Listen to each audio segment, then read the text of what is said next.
Sita? Uy, ayos. So number 3. When the direction of force, F, is perpendicular to the direction of displacement. So, meron din ganitong instance, no? Wherein the direction of force F is perpendicular to the direction of displacement. Kung babalikan natin to, kasama siya dito, ano? Kasama siya dito sa no work done. O perpendicular. Pero nakasama pa rin dito. So, and again, zero pa rin naman yung work that is done. Ano? Kasi ang mangyayari, when F is perpendicular, going back dun sa Fx natin, which is equivalent to F cosine theta, kung perpendicular siya, ano mangyayari? Yung angle natin dito, imbis na hababa siya 90, so this becomes 90 degrees. And yung F cosine 90 is equivalent to 0. So therefore, work will still be equivalent to 0. Kasi if this one is equivalent to 0, multiplying it by the distance, whatever the displacement is, babalik tayo dito sa 0 na value. Okay? So, kung i-apply natin tong number 3 na rule dito, taking into consideration that meron tayong ganito, isuwait ang image, ano, andito yung force F, andito yung F sub X, tapos, syempre, yung Y component niya, this one is F sub Y. Now, si pataas na force na component kang force F. Again, Fx plus Fy will be equivalent to F under Pythagorean theorem. No? So dito, in this scenario, dito sa number 2, yung Fy, since Fy is pataas si Fy. No? And then the displacement is horizontal only, sa baba. Si Fy is not causing or is not producing any work. So wala siyang work na pinoproduce. Okay? So pag ganitong mga naka-angle, ang kailangan mo lang kunin dito, again, is the component of the force that is along the direction of the motion. So yung Fy, since perpendicular siya, hindi na natin siya kailangan kunin. No? Hindi na natin siya dapat i-multiply sa distance kasi hindi naman siya yung nag-cause ng displacement na to. So in example 1, if a box is pushed with a force of 40 Newton and it moves steadily through a distance of 3 meters in the direction of the force, calculate the work done. Parang sabi ko, papahapyawan ko lang to kasi na-ano na natin. Na-discuss na to dun sa video. But, sige, okay lang yun. So, pasadahan natin to. 40 Newton, nagka-apply kita ng force degree. It moves steadily for 3 meters. Nakaabot ng degree si box, no? After some time. We are to calculate the work done. So, the equation is work equals to force multiplied by the displacement. So, that is 40 Newton multiplied by 3 meters. So therefore, you have 40 times 3, you have 120 Newton meter or 120 joules. Okay. So again, ang joules po, kay Puhan, ang kailangan, ang nag-produce sa kanya is Newton tapos naka-meter. If this one is converted into centimeter, let's say 300 centimeter, so 40 Newton times 300 centimeters, then mabalik sa joules. So you have to convert this one into meters muna para makaproduce kita ng unit na joules. Ano? So 40 Newtons times 3 meters, that is 120 joules. Tama? 4, 8, 12. Ayun. Example number 2. Ito na yung naka-angle. May angle na ano. A woman pulls a suitcase with a force of 25 Newton at an angle of 60 degrees with the horizontal. What is the work done by the woman if the suitcase moves a distance of 8 meters along the floor? So again, in this scenario, we have now this suitcase is being pulled by a woman. Oh, bitis yan, ano? Bitis yan. Nakalataw. Anyway, okay na yan. Naka-angle siya ng 60 degrees. Okay? So we can assume that andito yung force, no? Pinupul niya to. And then After some time,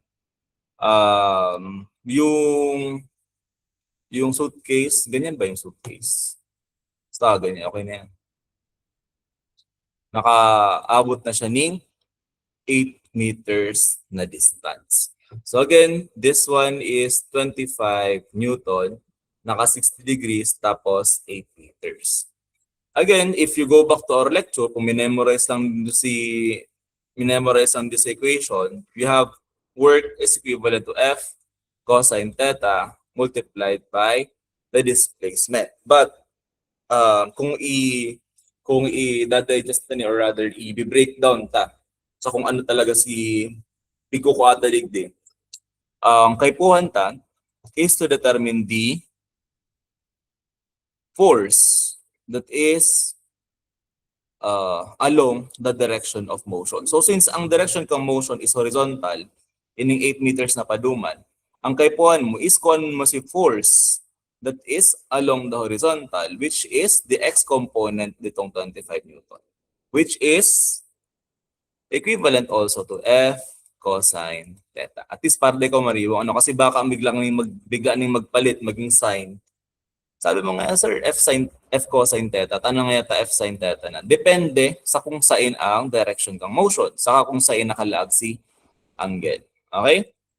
So Fx will be equivalent to 25 cosine 60. So Fx therefore is equivalent to how much? Ilan yan? Yung value. So unmute na lang kung sino magre-recite. 25 cosine 60.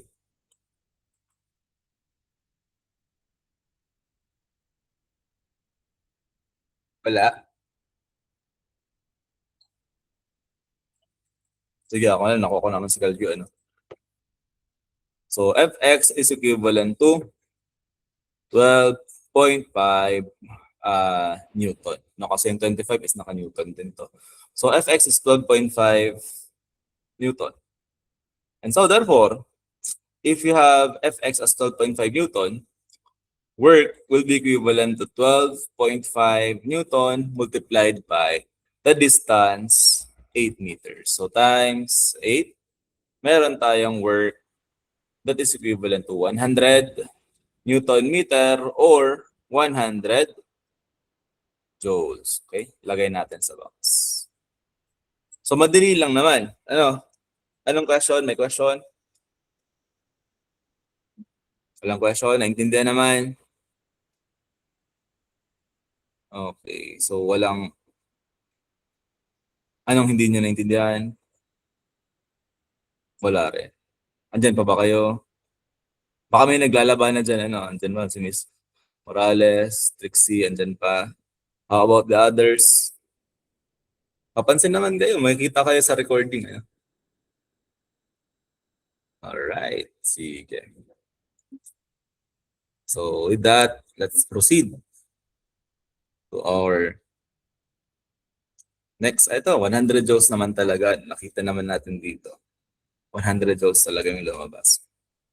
So dito naman, we have a force distance graph wherein yung force distance graph is more on an effective representation of displacement as well as the force. Kasi kung isipon ta, ang forces, di man yan consistent. For example, pag nagtulod ka ng object, consistent na 100 newtons tinatao mong force. There are instances na sa puon nga yan, makusugon ka pa, di halangkaw si force mo sa puon.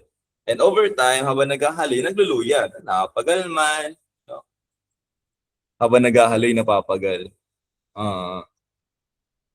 Di man, dapat yan. Ano dapat? Ba't doon mag-joke tapos may nag-react? Anyway, saan na tayo? Lugod sa joke. Ay, recorded pati. No, so dito, when we're determining the work under the force distance graph, ang kailangan natin is kunin yung area that is under the force and distance graph. For example, dito,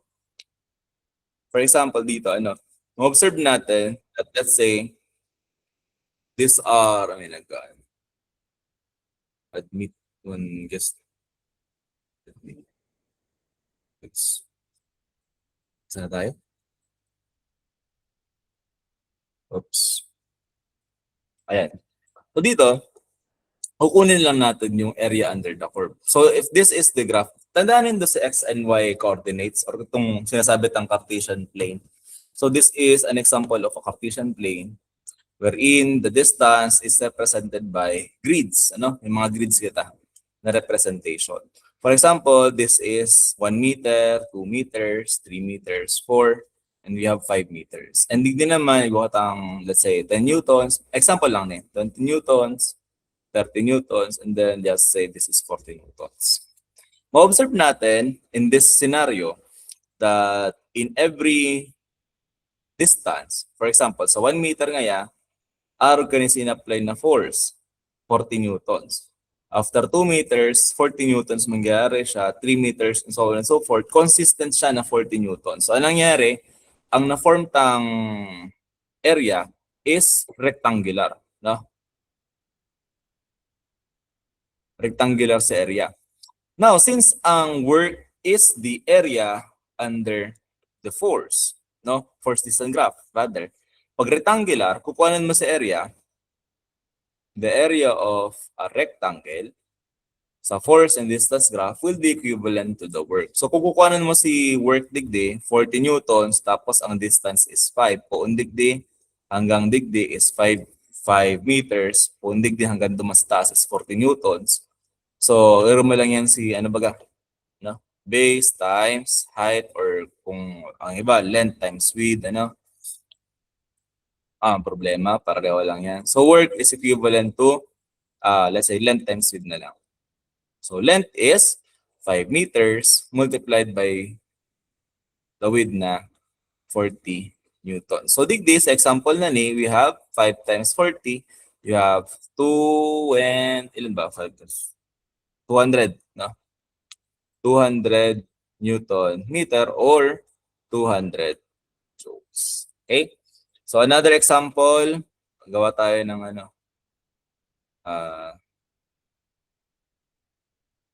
another example naman. For example, itong sinabi itong scenario sa bago, na habang naghahaloy, nagluluya.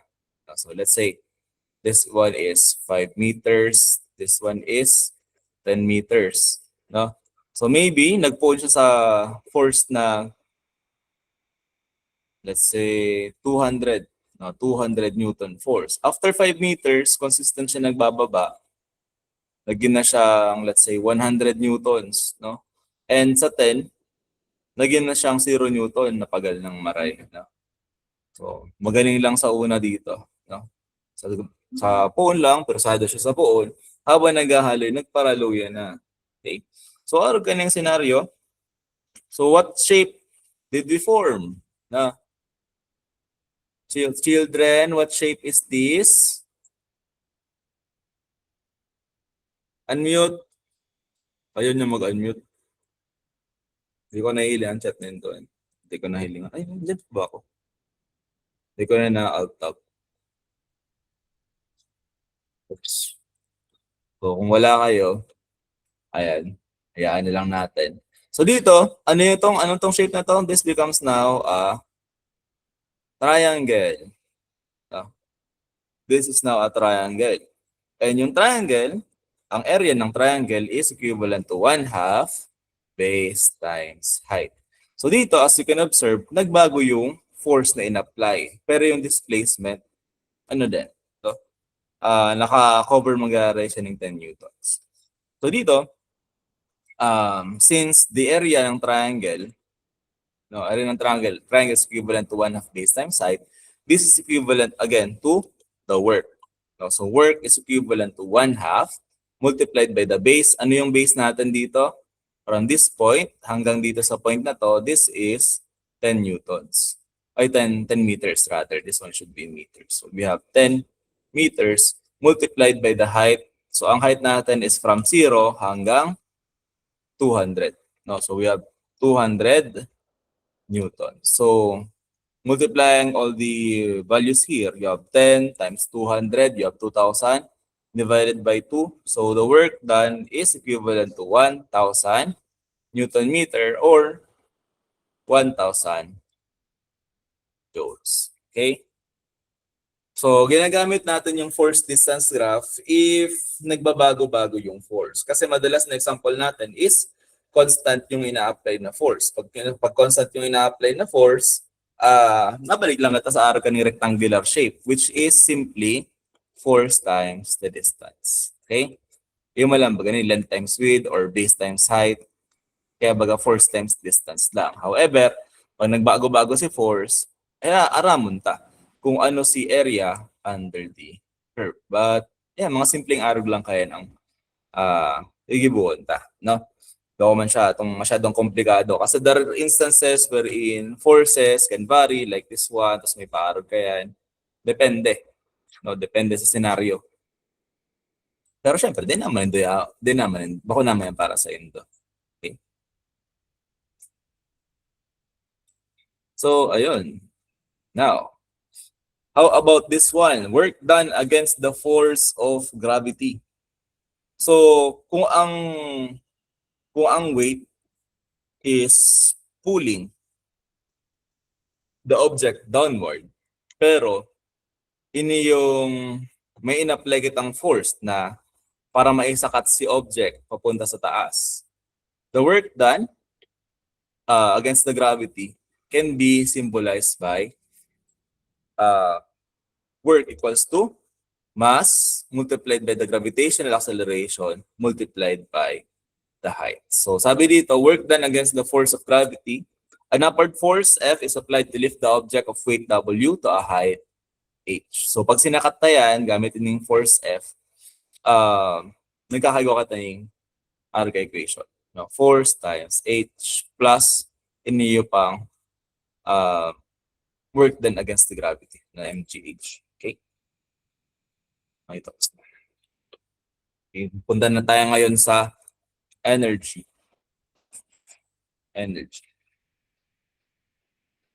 Again, yung mg, mass multiplied by the gravitational acceleration is simply the weight. Nakol na kayong W.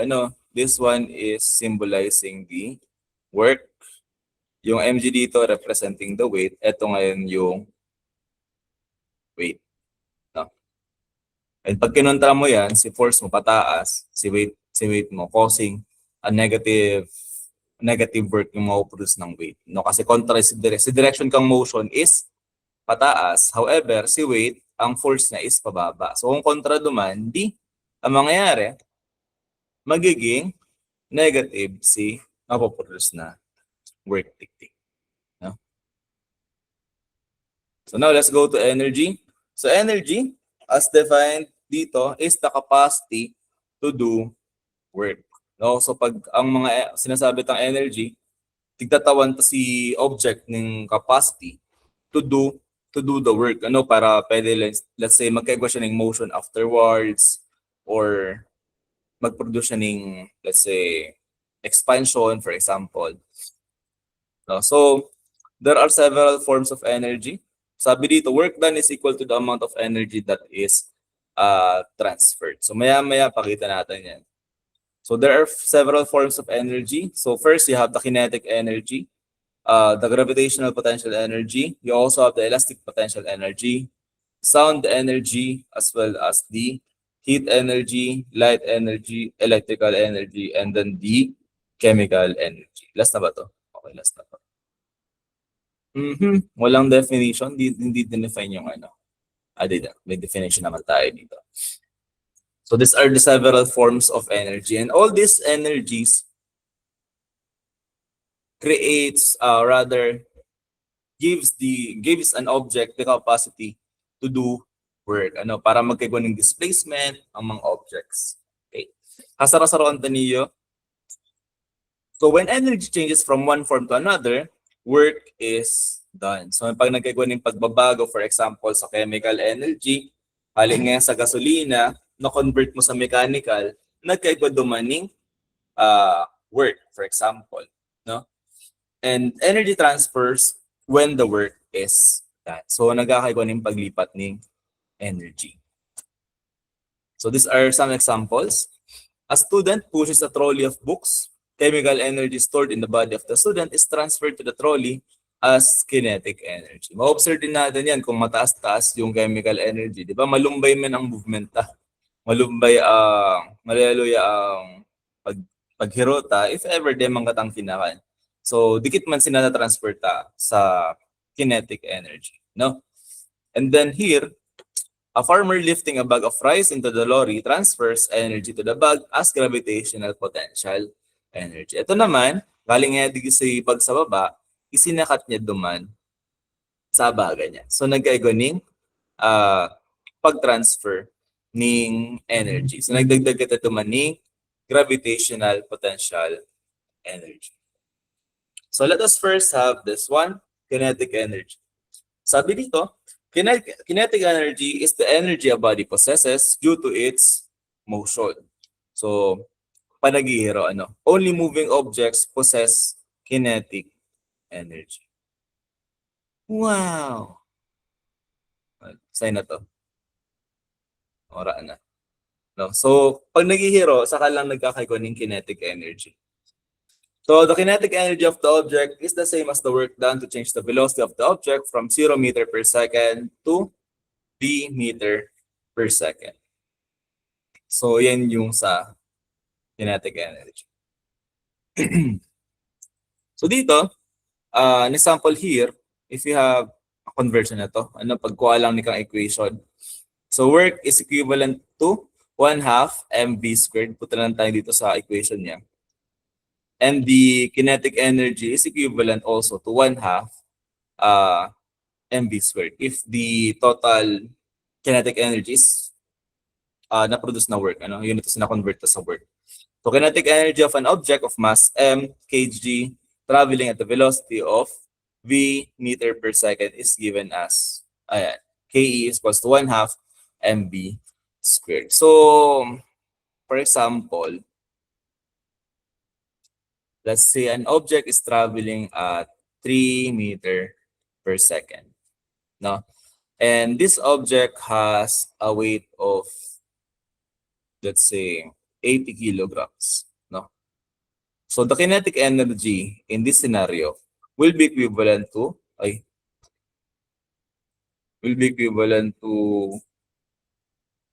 1/2 yung mass na 80 kilograms multiplied by 3 meter per second quantity squared. So 1/2 times 80, you have 40 kilograms multiplied by 3 meter per second quantity squared. So pag naka-square siya, that is 3 meter per second times 3 meter per second. So you have here 9 meters squared per second squared. So ma-observe natin that 40 times 9, this is equivalent to how much? 90 times 9 times 40. 36. 360, 9 times 40. Tama, 360. So the kinetic energy here is equivalent to 360 kilogram meter squared per second squared. That is again Newton meter or joules. Diretso ko na sa joules, nga para sulat kita. So in this scenario, meron tayong kinetic energy na 360. Okay. Nagets pa ba? Okay, so walang comments. So I assume na hindi nyo gets. So ayan. So dito meron tayong example. A car of mass 950 kilograms accelerate from a velocity of 20 meter per second to a velocity of 35 meter per second. What is the work done for the car to accelerate? So ito naman, tinitingnan natin dito is the change in the kinetic energy. So the change in the kinetic energy will be equivalent to the work that is done. Work done. So para magkaiguaning tawag dito, acceleration. So dito, kung titingnan natin yung change in kinetic energy, meron tayong mga given. So these are not the given. You have a mass of 950 kilograms meron tayong initial velocity that is equivalent to 20 meter per second. Yung s raised to negative 1 is simply meter per second, ano? Or rather, per second the term. Okay, so that yung final velocity natin is 35 meter per second. Find the work. So solution, para makuha natin yung work, sabi natin the change in the kinetic energy will be equivalent to the work that is done. So, alamin muna natin what is the final kinetic energy minus the initial na kinetic energy. So this is again equivalent sa work. So, tawag dito, i-plug in na lang si mga values, ano? So dito, since kinetic energy is equivalent to 1/2 mass multiplied by v squared, the final kinetic energy will be equivalent to 1/2 times the mass of 950 kilograms multiplied by the square of the velocity. So that is 35 meter per second squared. So meron tayo ditong ilan? 0.5 times 950 times 35 squared. So, dito, final kinetic energy is equivalent to 581,875 joules. How about Ka1? Wherein the initial kinetic energy is again equivalent to 1/2 mv squared. However, ang kinagkaiba kanina, yun is initial velocity. And this is the final velocity. So you have 1/2 times mass of 950 multiplied by the initial velocity of 20 meter per second quantity squared. So again, you have 0.5 times 950 times 20 squared. Take note, minsan din nasasala kasi they na consider na naka-square siya. So dito naman, the initial kinetic energy is equivalent to 190,000 joules. So the work done to increase the kinetic energy, or rather to para mas maging mabilis pa yung car, no? Is equivalent therefore to 581,875 joules minus 190,000 joules. So para magkaroon ng pagbabago sa velocity, nagdagdag kita ng work na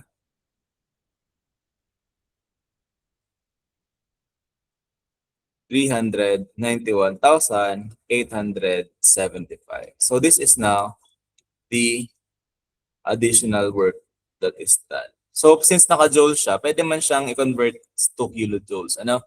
Pag sinabi tang kilojoules, that is 1,000 joules. Ano? So we have 391.875 kilojoules. So this is now the work that is done. Tingnan natin kung tama tayo. Kung sala ako, sorry. Ayun. Dilupad-lupad siya. Ay, clear natin ito. Tama naman, 391,875. Clear ko lang sa slides para at least makita natin kung anong ginawa niya dito. So, since work is equivalent to the change in the kinetic energy, we have now the work as represented by the final kinetic energy minus the initial kinetic energy. So, digdagdagan ta lang si kinetic energy na yaon duman sa car para at least mag-accelerate pa siyang grabe, no? And because of that, ito lang yung ginawa niya, no? 35 meter per second minus 20 meter per second, nakuha niya is 391,875. So, tingnan nga natin kung pwede to. 0.5 times 950 times the quantity 35 minus 20 quantity squared. O iba naman yung magiging resulta nito. So, Huwag nyo itong i-follow ginamit dito, ano? Huwag nyo itong i-follow. Ang gawin nyo, hiwa-hiwalay. Ano pala, dito pala kasi naka-square. Okay, so dito dapat ang naka-square sa kanya. Dapat yan. So pag ganito, pag ito yung i-apply nyo, i-follow nyo lang tong equation na to. So that is 35 squared minus 20 squared. Saka ninyo yung multiply sa 950 kilograms. So pag ganyan, you now have 1 half times 950 times 35 squared, 1225, minus 20 squared, that is 400. So meron tayong 1225 minus 400, 825. This one is 825 times 950 times 1. So times 950 divided by 2. So yeah, 391,875. So this is now the change in the kinetic energy, which is also equivalent to the work that is done. No? 391,875 joules. So pwede rin ganito, no? So paka-square nindo sa kanindo siya i-subtract. Or pwede man araw itong ginibo ko sa bago that kinuha mo na yung the final kinetic energy minus yung sa initial kinetic energy. Ito lang yung fig follow, ano? So again, anyway, sabi nga kanina sa Romeo professor, there are so many ways to kill a cat. No? So madakulon paagi para ma-solve ang sarong problem. No, dahil lang magparasa sa katay. That is one way of solving a problem, pero the wrong way. No, maling paagi yan.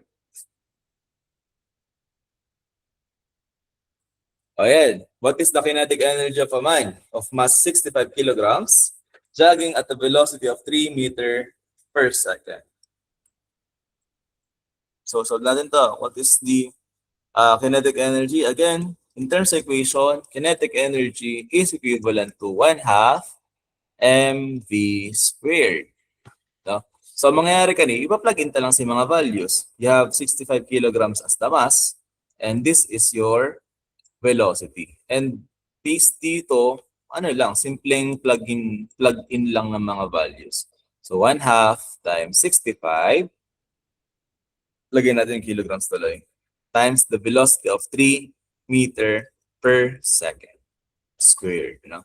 Again, yung s raised to negative 1 is simply equivalent to 1 over s. No? Kaya pag multiply 10 by meter, ang kakalawasan kanina is meter per second. No? So, yan. 1 half times 65, that is, ilan ba yan? 32.5 times 9. So, you have 32.5 times 9. 292.5. So the final answer here would be 292.5 joules. This is now the kinetic energy. Okay? Naka-follow ka? Direktang plug-in lang kataning values, 1 half mv squared. Di ko na pig-explain si pagkaka-equation gani. Kaning 1 half mv squared. Tandaan na lang din doon na 1 half mv squared C equation ta for kinetic energy. Uy, nagdalagan pa. 292.5 joules. So, okay. Proceed tayo. Then you also have the gravitational potential energy. Check natin kung andyan pa. Andyan pa naman.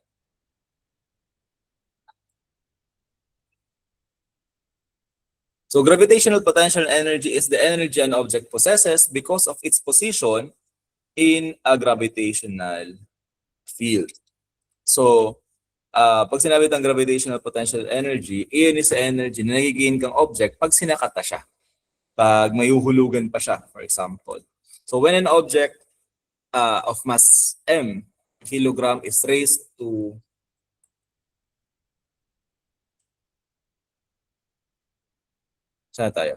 is raised to a height h meters above the Earth's surface, the object possesses gravitational potential energy. So the gravitational potential energy is equal to the work done to raise an object to a particular height. So kung meron tayong work done, that is equivalent to work equals to mass times gravitational acceleration multiplied by height.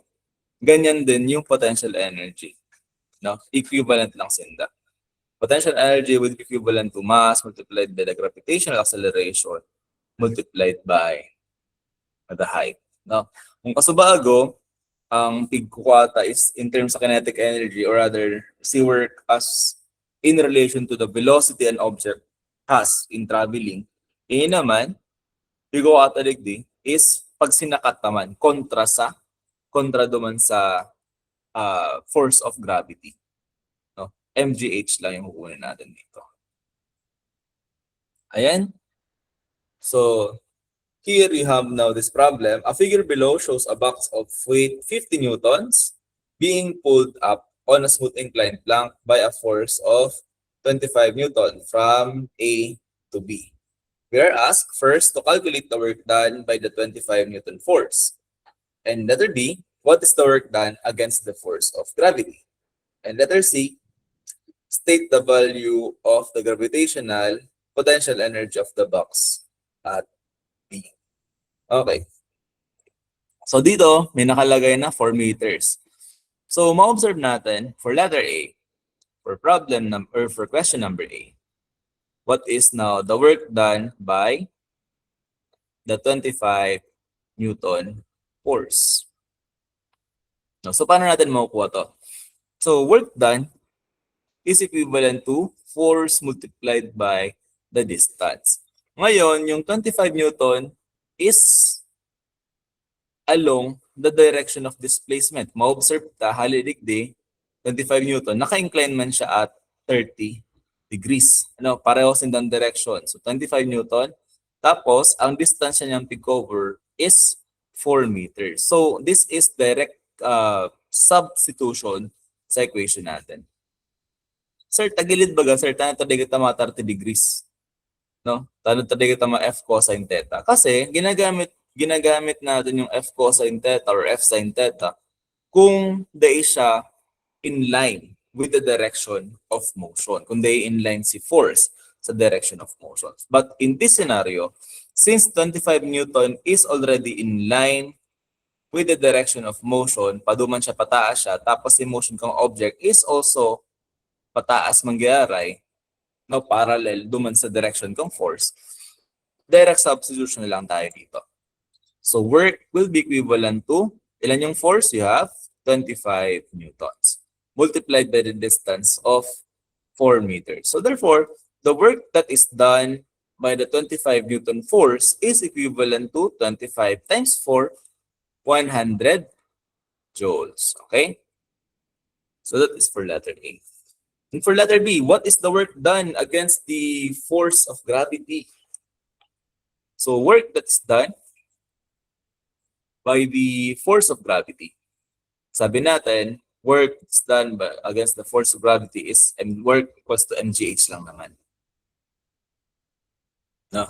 So kung ganito, mgh. So what is the mass? You have 50 kilograms. What is the force of gravity? That is 9.8 meter per second squared. And then you also have the height. So pag tinakasta na siya digde, nag-gain siyang munyaning langkaw na 2 meters. So multiply lang natin to by 2 meters.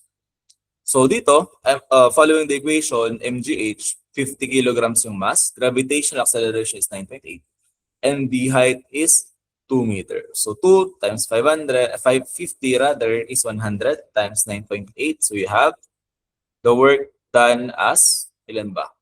100 times 9.8. So magkakagot ito ni 980 joules. Okay? That is for letter B. And letter C, nagets naman yung work done against gravity. So, kasi sinakat mo siya duman. The work done against gravity is 980 joules. So this is simply weight times the height na pig-travel. Okay. For letter C, state the value of the gravitational potential energy of the box at P. So dito naman, dito, kung sinakat na siya, yung H natin dito, or rather, yung height natin dito, is simply 2 meters again. So, the gravitational potential energy will be equivalent again to mgh. So therefore, kung mgh mangyayari siya, this is again 980. No? Pero plug-in muna natin yung mga values. So 50 kilograms times 9.8 meter per second squared multiplied by, again, yung height na 2 meters. Itong 2 meters na to. Okay? So you have here 100 times 9.8, 980 joules as the potential energy. So tingnan natin kung tama tayo. Baka may solution. Wala siyang solution. Pero yan. No? Kung walang solution, ito yung sagot. No? Okay? Sir, dahil na ginamit si 30 degrees. Bakit hindi ginamit yung 30 degrees? No? Yung 30 degrees, gagamitin lang natin siya to determine itong distance na to, itong 4 meters, but since indicated na sa problem that this one is 4 meters, hindi na siya ginamit in actual, no? Or rather, sa pag-solve natin, hindi na natin siya in-apply. And then, ayun. So, yan yun. How about naman this one? Calculate the gravitational potential energy in respect of each of the following. Ano in respect of each of the following? Ay, silod na yun. So, ayan. Meron tayo ditong mass na 2 kilograms. Meron din tayong height na 1.2 meters. So, potential energy is equivalent to mass multiplied by the gravitational acceleration multiplied by the height. So, mass is 2 kilograms times the gravitational acceleration as 9.8 meter per second squared multiplied by the height of 1.2 meters. So meron tayo dito 2 times 1.2, we have 2.4 times 9.8. Pag ito lang gabos, 2 kilogram times 9.8 times 1 point. So meron tayo dito 23. The potential energy is 23.52 joules. Nagpapasal pa lang kita sa kinetic energy, potential energy, Pero ano bang sense? Anong concept ang piga-apply dito? So since ang definition natin ng energy is the capacity of an object to do work, no, para magkaigwa ng work. And sabi naman sa bago, nagkakaigwa ng work pag nagkakaigwa ng displacement along the direction of the force. So kung wakita ang potential energy na 23.52, imagine the scenario if we try to cut this one. Pag pigputol taning PC na ni, ining potential energy na ni na 23.52, this will now cause this object to have work. Magkakaigwa ng work na kasi yung force natin dito is the weight, no, yung weight nito. Tapos, yung movement niya is nagkakaigwa siya ng movement rather, na 1.2 meters. So, kung ma-observe tayo, going back to our equation for work, work is equivalent to force multiplied by the distance. Yung distance dito is simply the height, yung 1.2.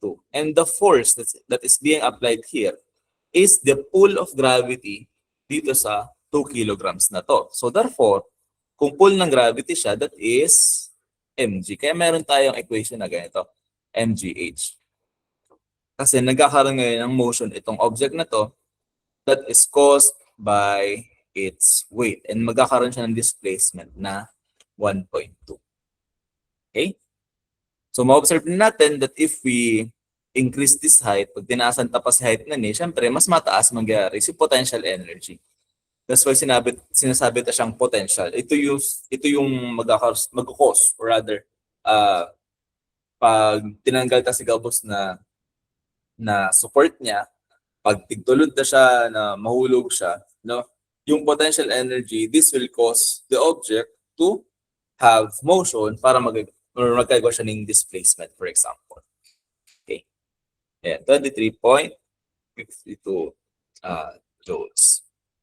So, under the laws of physics, meron tayong tinatawag na conservation of energy. So, sabi dito, energy cannot be created or destroyed but only changes from one form to another.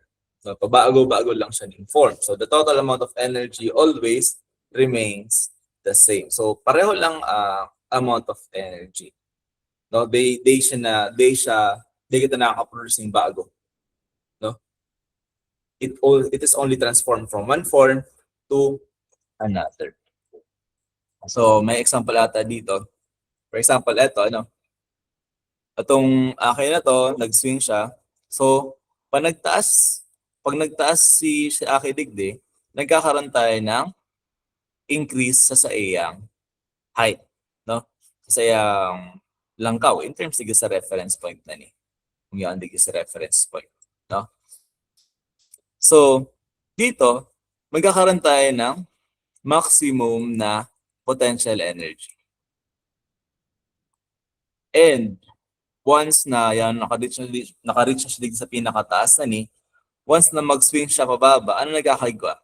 Habang nagbababa siya, nagtataas mo niyan si velocity, which is related now to kinetic energy. Sabi natin, kinetic energy is again equivalent to 1/2 mv squared. So the potential energy na naging kang akin na ni will now be converted to kinetic energy. So from potential energy, naging siyang yung gabos na energy na na-convert sa kinetic energy. And habang kinetic energy na nag-swing, or rather si Aki, habang nag-swing sa Aki, si kinetic energy, ma-observe natin na habang nagtataas siya dyan, nag-slow down din. Nagbababa ni yung velocity na until such point that velocity will be equivalent to 0. And at that point, all the kinetic energy na halaga energy will be converted now to potential energy. Nakakakuha, nagigets. Mark Betchayda. Shout out sa'yo, kaibigan. Ayun, so ayan. Nakakuha pa ba? Nagigets pa ba?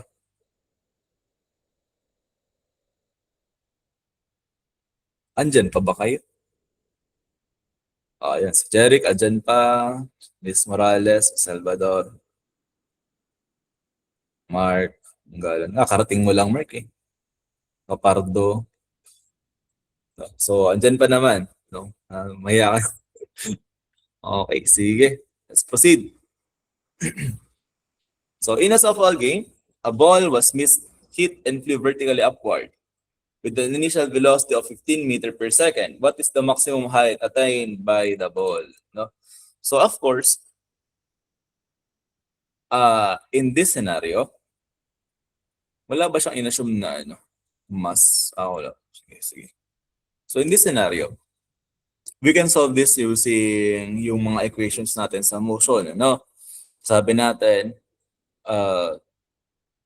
ano sabi natin sa sa mga equations natin sa motion? So, we have, ano ba yun? Velocity equals to, kalimutan ko yung equation natin sa motion. No? So, punta lang tayo sa energy na lang.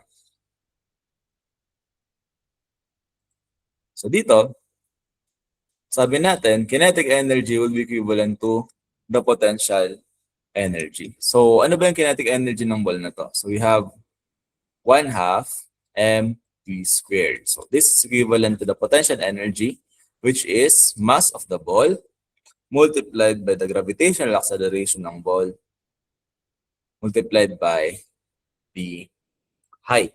No? And ma-observe natin that in this scenario, yung mass nito and yung mass nito, pwede natin i-cancel. Pareho sa daigwang mass. So, ang mangyayari halingay sa pinakababa, pataas siya duman. So, we have 15 meter per second. This is now the velocity. Until such point that velocity will be equivalent to 0. And in this scenario, nag-gain niya na si pinakalangkaw na pwede niyang ma-achieve. Ito na yung height. Ito na yung sinasabi natin h dito sa equation na to. Okay? So solve natin. So 1/2 times the velocity of 15 meter per second squared. This is equivalent to the gravitational acceleration that is 9.8 meter per second squared multiplied by the height, which is hindi natin alam. Kasi ito yung hinahanap, di ba? Maximum height na pwedeng ma-achieve. So 15 squared divided by 2. So meron tayo dito 112.5. This is equivalent to 9.8 meter per second squared times th. So, dividing both sides by 9.8 meter per second squared, divide din natin ito by 9.8 meter per second squared. You have now 112.5 divided by 9.8. Meron tayo dito 11.47. So, meron tayong 11. Let's say 48 na lang. 48 meters. This is equivalent to the height. Okay? So, naging siyang meters kasi this one is m squared per second squared as symbolized here na na-square natin yung meter per second. So, m squared per second squared. So, pag dinivide natin siya by 9.8 meter per second, maka-cancel to. This one is also cancelled. But may matitira tayong meter dito kasi isa lang yung meter dito. So, isa lang yung maka-cancel. Matitirang unit natin is in meters. So, ito na yun. 11.48 meters na ngayon. Okay?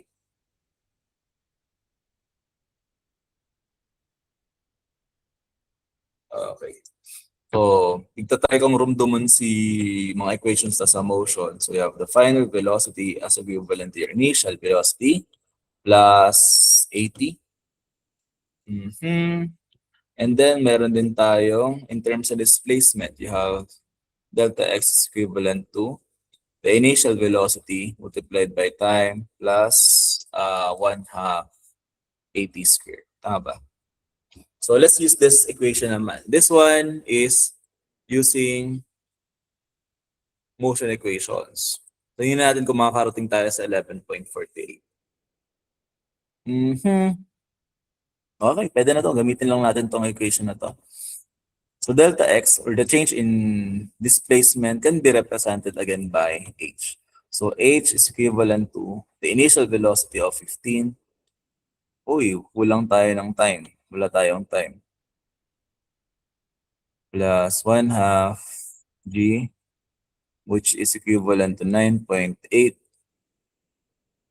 times t squared. So saan natin kukunin yung time? Pwede natin siyang kunin dito sa equation na to. In this scenario, the final velocity is equivalent to 0. So 0 na to. The initial velocity is 15 meter per second. Yung acceleration is acceleration due to gravity, which is 9.8, tapos my time. So, ma-observe natin that isa na lang yung unknown, ano yung t. Ang pinagkaiba, since this one is pataas, so dapat ito minus ito. Same dito, minus din to. So, you have now 0 is equivalent to 15 meter per second minus 9.8 times t. So, t will be equivalent to 15 divided by 9.8. So, the time will be equivalent to 15 divided by 9.8. Meron tayong 1.53 seconds. So, plugging in this value dito sa equation natin na to, mag-iba itong equation na to, no? So, you have h as equivalent to 15 times 1.53 minus 1/2 times 9.8 times 1.53 times, rather squared. So 15 times the value minus 0.5 times 9.8 times the square of the answer, meron tayong H that is equivalent to 11.479 or 48. So pareho rin yung makukuha natin, ano? Pareho pa rin yung makukuha natin na height. Kahit alin na equation ang gamitin natin. So you can use this one or you can use the energy or rather the conservation of energy equations.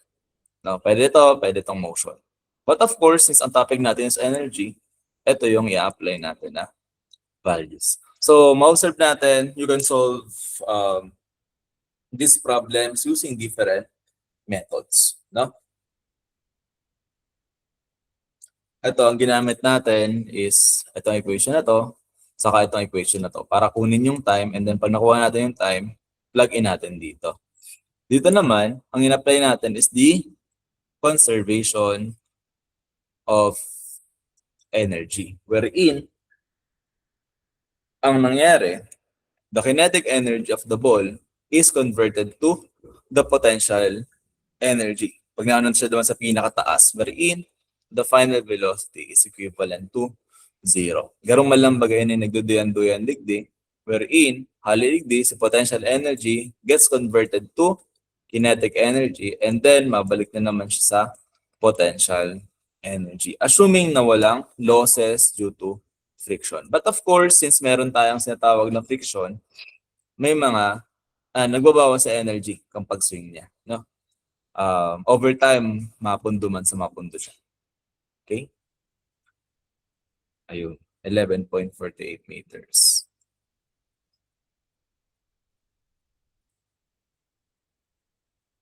Alright.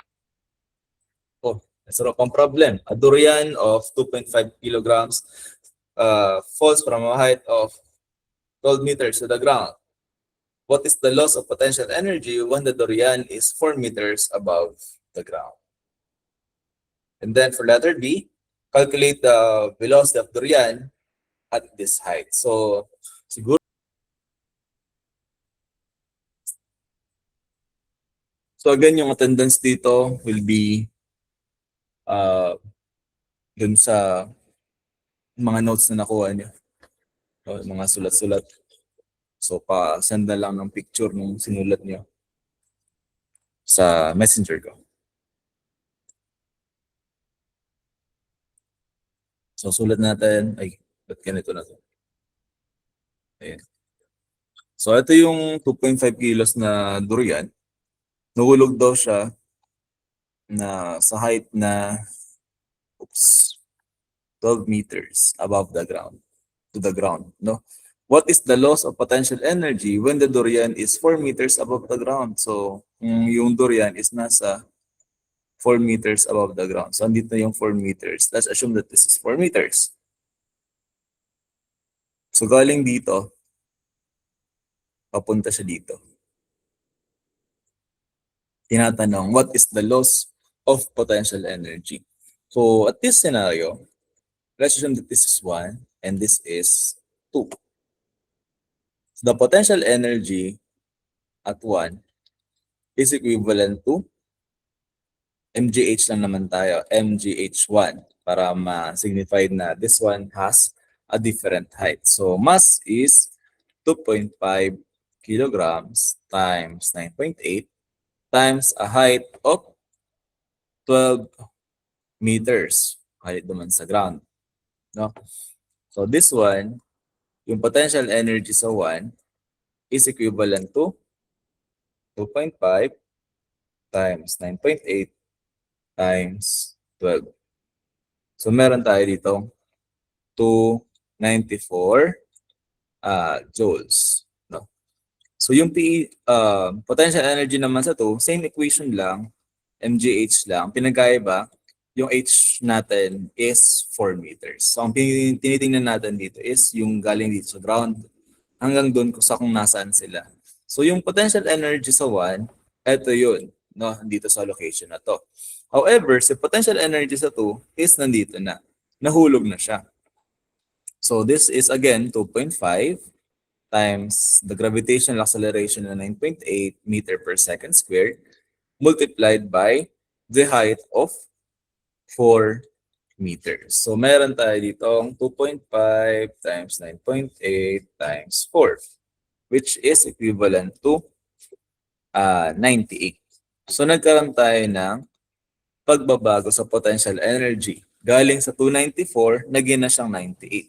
So kung ang tinatanong is the loss of potential energy, ang tingnan natin dyan, change in potential energy will be equivalent to PE2 minus PE1, which is equivalent to, ano ba to? 98 minus 294. So, minus 294, nagkaroon tayo ng pagbabago ngayon sa potential energy na negative 196 joules. Okay? So, ito na ngayon yung pinagbago sa potential energy.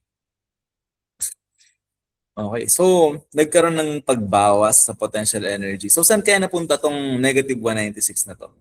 So yung binawas natin sa potential energy gets converted into kinetic energy. So para makuha natin yung velocity na to, kailangan natin kunin yung nawalang potential energy dun sa durian habang nahuhulog siya. Kasi nga sabi natin, under conservation of energy, energy cannot be created nor destroyed. It can only be transformed from one form into another. And in this scenario, galing dun sa potential energy, na-convert siya sa kinetic energy. And kung titingnan natin, ano ba yung equation natin sa kinetic energy? You have KE is equivalent to 1/2 mass times V squared. Okay? So again, 1/2 na to times the mass of, ilan yung mass to? 2.5 kilograms multiplied by the velocity na hindi natin alam. V squared pa rin siya. But sabi natin, since the loss in potential energy is the gain, yung nakuha naman sa kinetic energy, the kinetic energy is equivalent to the positive 196. 196 joules. Positive na siya, no? So, kasi yung nawala sa potential energy again is converted into kinetic energy. Teka lang, hindi ako nakaka-join. Open in ko. Ito na kasi. Switch ako.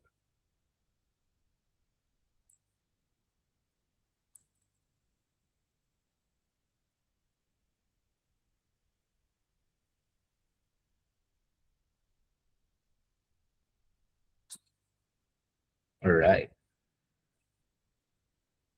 Okay. So, naka-join na yung isa kong account. Okay. So, dito, may kita natin na isa na lang yung unknown. Yung V squared na lang yung unknown. And pag sinimplify na natin yung equation na to, 1/2 times 2.5, meron tayo dito ang ilan? 0.5 times 2.5, meron tayo dito 5/4 V squared. And pag biglipat naman ito man sa value, sabi ito, babalik taron tayo yan. So you have 196.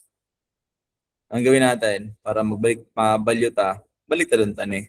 Since this one is division, i-apply ta siya as multiplication. And since 5 times B ang operation natin dito, di para makalipat siya, di dapat baliktad din. So maka-cancel na ni. Para kung habon nitong arog kaya, hindi gibuhon nitong decimal. Pwede man, para at least mas madali. So ang 5/4 is 5 divided by 4 is 1.25. So igo katang, hindi na sa taas 196 as equivalent to 1.25 V squared. So para simple lang, divide mo natin both sides by 125. So 196 divided by 1.25, meron tayo ditong 156.8. So we have 156.8 na V squared. So since naka-square ito, pwede itong square root ng answer. So meron tayo final velocity na 12.52 meter per second. So ito na ngayon yung velocity. Okay? So nakukuha ba? Nagets ba? Ay, naka-on pala si camera ko dito. Awkward. Yeah. Okay na. Kukuha ba? So, ayun nakuha natin yung kinetic energy. Yung kinetic energy is galing dito sa nawalang potential energy. So, kung kukunin natin yung potential energy, or rather, yung nawalang potential energy, yung nawalang potential energy is equivalent dun sa na-gain na kinetic energy. Okay? Ayun, 12.5 yung nakalagay dito. How about this one, this problem? Okay na. At ilan taong mahiling ko sa video. Di man hagop. Sana tayo. Ayan. So in this problem, Calvin rides his bicycle down the slope of a hill 3 meter high at an initial velocity of 2 meter per second without pedaling, maligaon. At the foot of the hill, the velocity is 6 meter per second. Given that the mass of Calvin with his bicycle is 75 kilograms, first, find the initial kinetic energy of the bicycle. And then for letter B, the initial potential energy of the bicycle. And then for letter C, the work done against the friction along the slope. So sabi natin, by definition, friction is the resistance to motion. Friction. This is resistance to motion. Yan si tawag dito. If ever nag-push ka ng object, may nag-contra man sa imong force. They papasmooth sa movement kang sa wrong object. So pag mayroong friction, nagkakaroon ng friction pag there are contacts between solid objects. Okay? So here, the initial tinatanong tayo, what is the initial kinetic energy of the bicycle? Ayun, meron tayong initial velocity na 2 meter per second. So, kinetic energy 1 is equivalent to 1/2 mv squared lang naman. No? So, sa primero pa lang ninig, di ang pinag-uulayan dito sa part na ni.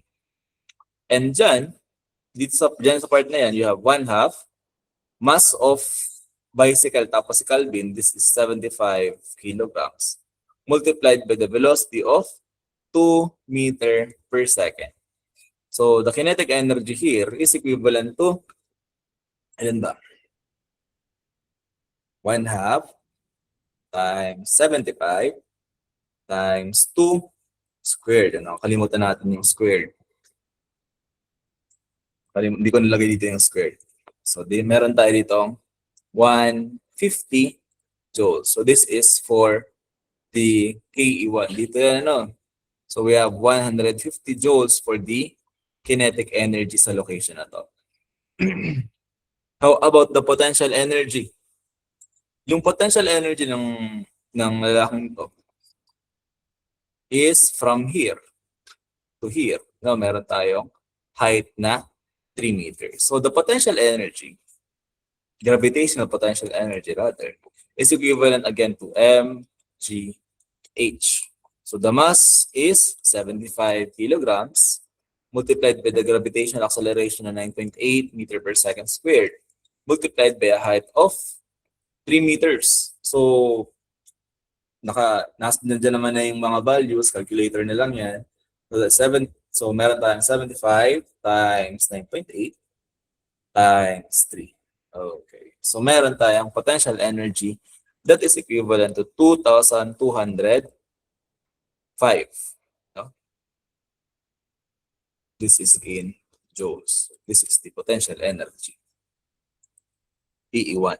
So meron din tayo dito potential energy that is equivalent to 2,205 joules.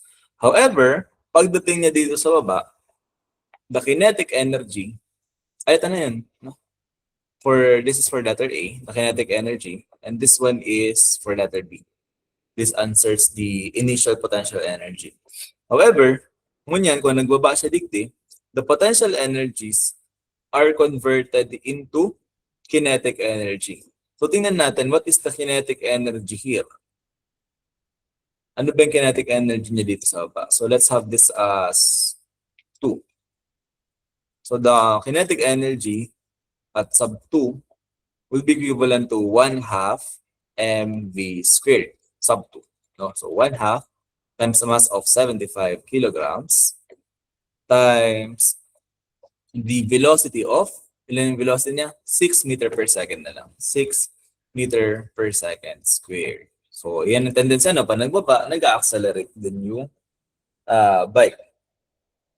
So, since dahil siya nagpedal, dahil siya nag-ambag duman. Ang ginagamit niya lang na energy sa pagbaba para ma-produce ining araw kaning work ng pagbaba na niya is the kinetic energy plus the potential energy niya ang duman sa taas. So, here you have 0.5 times 75 times 6 meters per second quantity squared. No? So, meron tayo dito kinetic energy na 1, na-end ko tayo. 1,350 joules. So, this is now the kinetic energy sa 2. So, ma-observe natin, bakit hindi nag-equal? No? May kinetic energy siyang 150 joules sa taas, tapos ibagat ang potential energy na 2,205. However, pag abot sa baba, ang kinetic energy na lang is 1,350. No? So, because meron tayong tinatawag na friction. So, kung walang friction, ma-maintain natin yung kinetic energy and potential energy. So, maybe the velocity could be higher as compared dito. Kaso, in terms dito sa conservation of energy, lagyan lang 1,350. Saan napunta yung ibang energy? Minsan, ano lang tayo dito? Friction. And pag na-convert na sa pag mayroon tayong friction, minsan digis sa mga pedala na minsan yan digis sa hubs kang bike, no, minsan sa duros, no, kontra duman sa duros. So those are considered as losses. No? Kasi yung energy that was supposedly to be converted lahat into kinetic energy, some are converted into heat. No? Bakas pag nag-friction baga, for example, sa kamot, pag nagkakaiba ng friction ligdi, nagkakaiba ng pag-init. No?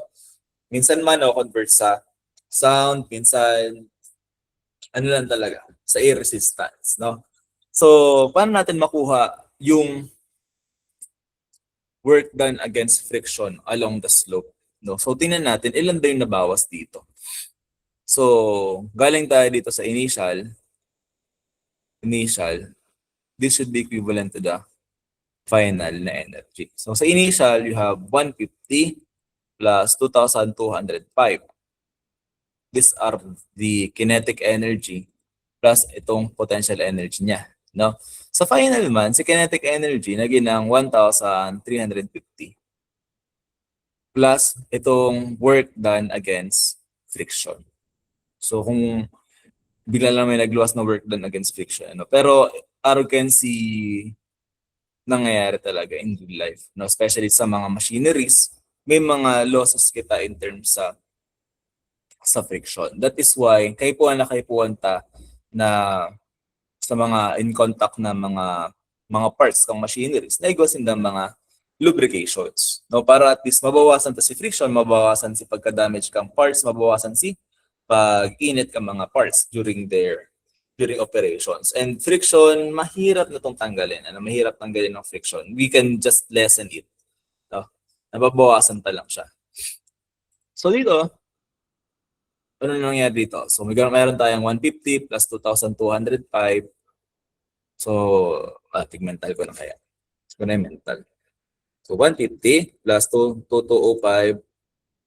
So, meron tayo dito sa kabila na 2,355. This is equivalent to 1,350 plus yung losses due to friction. So, lipat natin yung 1,350 sa kabila. So, 2,355 minus 1,350. This is the work done against friction. So, minus 1,350. Meron tayong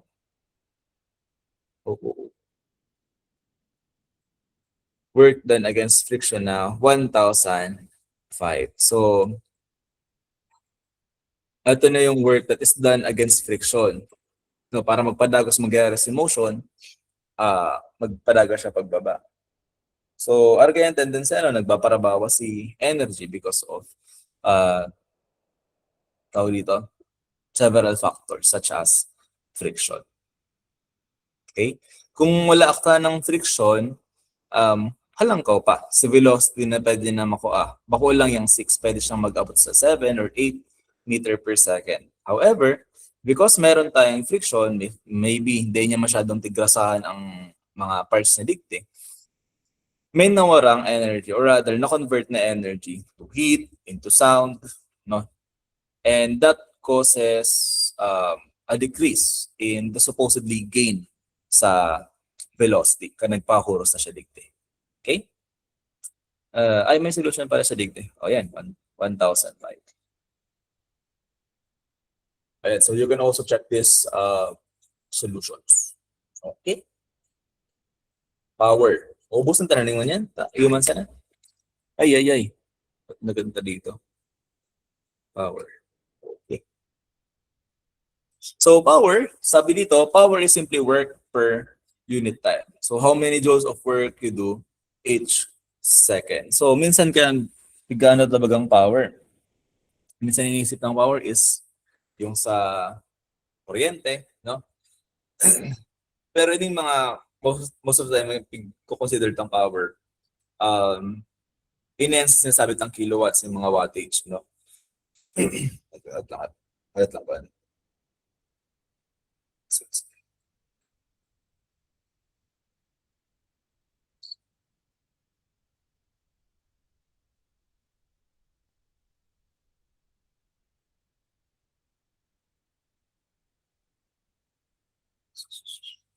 Lipat ng digdig.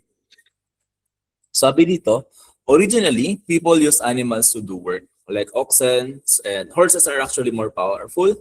They go faster and do more work per unit time. But the ox bows used to harness oxen tends to strangle or kill a horse. So, and this can also negatively impact the horse's performance. So, mga trivia, no? Mga several trivia na big share.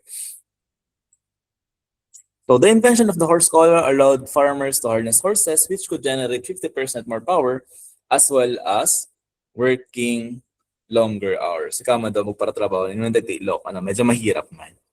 Hindi ka na pinapahangos, pinatrabaho ka pa. So because of that, nagkagawa ng development duman sa, anong tawag dyan? Palo ba yun?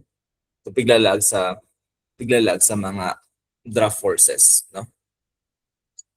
So sabi dito, power is easy. Power equals to work per unit time. And power has its own unit, the watt, named after James Watt, the 17th to 18th century inventor who helped improve the steam engine. So because of James Watt, nagkagawa ng steam engines, no? 1 watt is 1 joule per second. This is the English unit. Pero meron tayong English unit. This is the metric unit. Rather, Pero meron tayong for English unit na horsepower. So in this problem, an engine does a 1,700 joules of work in 25 seconds. How much power does it develop? So dito, sabi nga natin, power is equivalent to work per unit time. So simple man lang, this is 170 joules divided by 25 seconds. So meron tayo dito 17 divided by 25. So we have 68. 68 joule per second or 68 watts. Okay, so this is now the power. Or since watt is symbolized by W, pwede man siyang isurat as 68 watts. Yun ang mga nagkakaroling doon sa mga appliances, kilowatts, wattage, yung ibang units, for example, horsepower, madalas nahihiling na lang siya sa mga engines, sa auto. Pero pag mga motors, rather itong mga tawag dito, appliances, wattage yung mga nakalagay, mga watts. Okay. Ayun. 68 watts.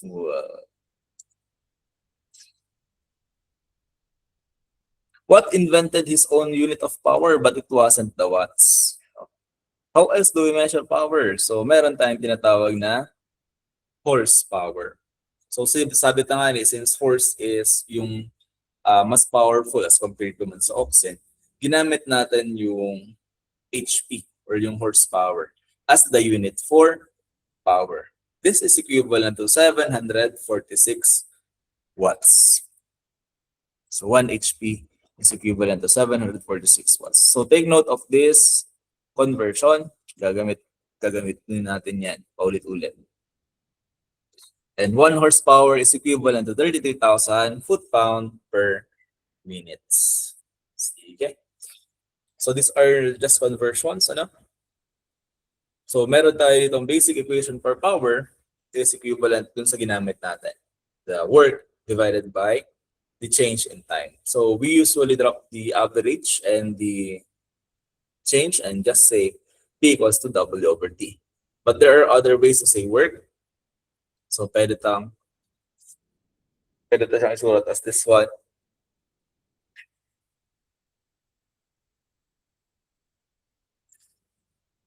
So if you symbolize work as this one, force divided by distance, or F cos and theta multiplied by distance rather, or maybe you can use the gravitational potential or the work against the force of gravity as mgh. Magbabago ngayon yung equation natin for power. So if we have force times distance as a representation ng work, power becomes equivalent to F times D, or the force multiplied by the distance divided by the time. However, distance over time is equivalent to what? Velocity. No-convert natin siya into no-convert na yung equation into power equals to force multiplied by the velocity. However, if the force has a certain angle, naka-angle mag-aaral ko itong naka 60 degrees so bago, no? Pwede tayong makuha si power by this formula. P equals to F V cosine theta. So power depends on work and time. The faster you do the work, the more power you develop. The work may be the same, but if you do the same job in half the time, you are twice as powerful. Ano? Masyadong powerful ngayon na tapos na itong sarong trabaho na dapat sarong aldaw lang, inibon niyang half day lang. No? So, may mga araw ka tong instances. So, nakadepende rin sa time. So, ayan. A human flies scales a 350-meter building. It takes the 52 kilogram daredevil 18 minutes to make the climb. How much power did he develop? Teka lang. Search mo na ata. Ay, ito rin.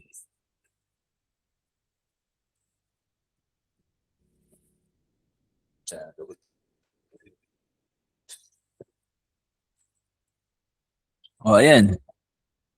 Ay, may nagpa-admit na naman. O, tapos na. Ito, nag-live lang ba ito si Dio? Ay, miss ba ito si Dio? Perang minuto na lang. 4 minutes. Ayan, so how much power did he develop? Ito, problem. No? Meron tayong distance na 350 meters, meron tayong mass na 52 kilograms, and then may time tayo na 18 minutes. So, pag tinatanong, how much power did he develop?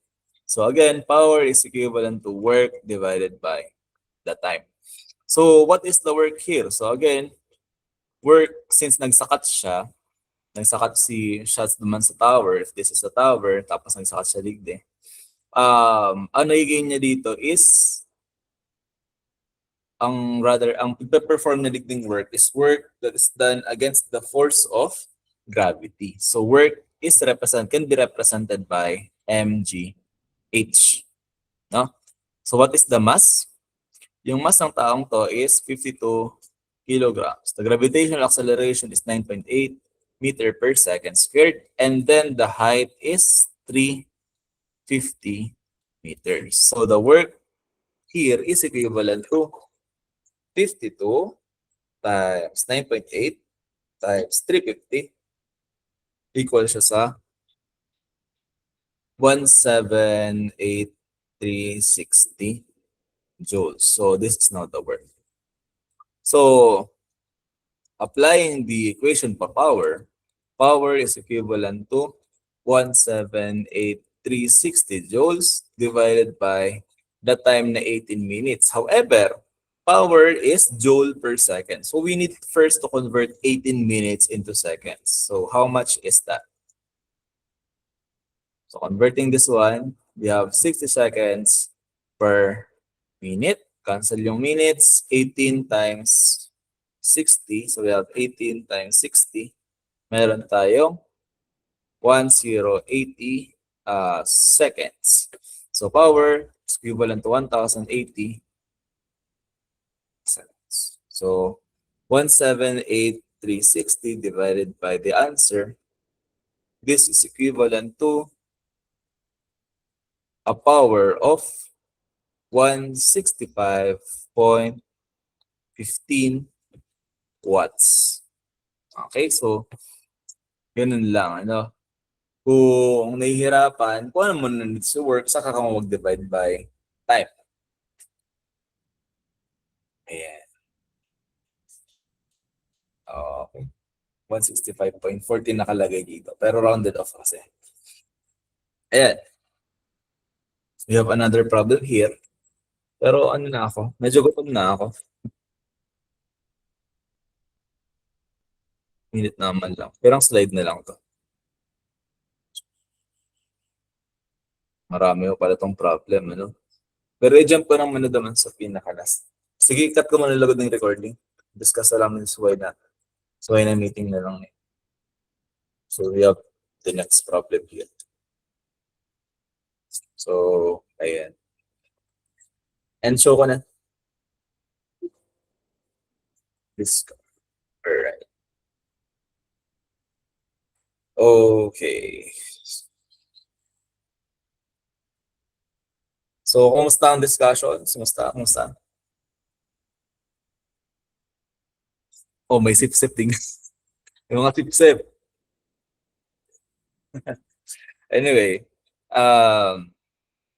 thank you sa pag-attend. Ma-screenshot muna katakang attendance, ano?